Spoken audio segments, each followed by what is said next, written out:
Udhayanidhi Greta இல்லாட்டி Vijay Greta? இல்லை, ரெண்டு பேரும் கிரேட் கிடையாது. பட் யார் வந்து மக்கள்கிட்ட கொஞ்சம் பேசுகிறாங்கன்னு சொன்னால் கண்டிப்பாக Udhayanidhi is a better person. கொஞ்சம் அந்த ப்ரெஸ்காரங்களே அட்ரஸஸ் தட் வந்துட்டு எனக்கு உதயநிதி அறவே பிடிக்காது.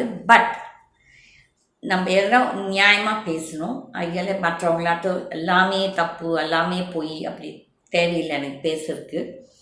Between Vijay and Udayanidhi, though Vijay is supposed to be a more popular and பெரிய artist, and Udhayanidhi I don't think so அவ்வளோ மூவிஸ் பண்ணியிருக்க மாதிரி தெரியல விஜய் அளவுக்கு. பட் கண்டிப்பாக உதயநிதி எக்ஸ்டெம்போவாக பேசுகிறார் அந்த பையன், ஓகே. பட் இந்த விஜய் வந்துட்டு எல்லாமே ஒரு பேப்பர் வச்சுக்கிட்டு பேப்பரை படிச்சுட்டு மனப்பாடம் பண்ணிவிட்டு வாந்தி எடுக்கிற மாதிரி பேசிகிட்டு ஒரு அந்த பேச்சில் ஒரு சுவாரஸ்யம் கிடையாது, ஒரு எமோஷன் கிடையாது, ஒன்றும் கிடையாது. சும்மா ஏதோ ப்ளா ப்ளா ப்ளா ப்ளா ப்ளா அப்படி.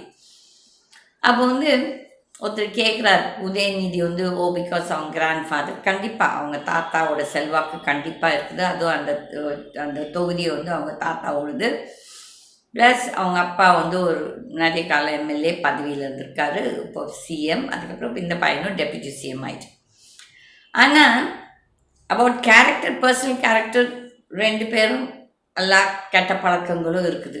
உதயநிதிக்கும் இருக்குது, விஜய்க்கும் இருக்குது. ஆனால் பப்ளிக்கில் வந்துட்டால் ஒரு ப்ரெஸ் வந்து நம்மளை கேள்வி கேட்கும் போது நம்ம வந்து கண்டிப்பாக அதுக்கு ஒரு உருப்படியாக பதில் கொடுக்கணும். ஆனால் விஜய் வந்துட்டு அப்படியே ப்ரெஸ்ஸை அவாய்ட் பண்ணிட்டு போகுது. பிகாஸ் ஐதர் மோடி மாதிரி he can't address the press, இல்லாட்டி எழுதி வச்சு படித்தா தான் அதுக்கு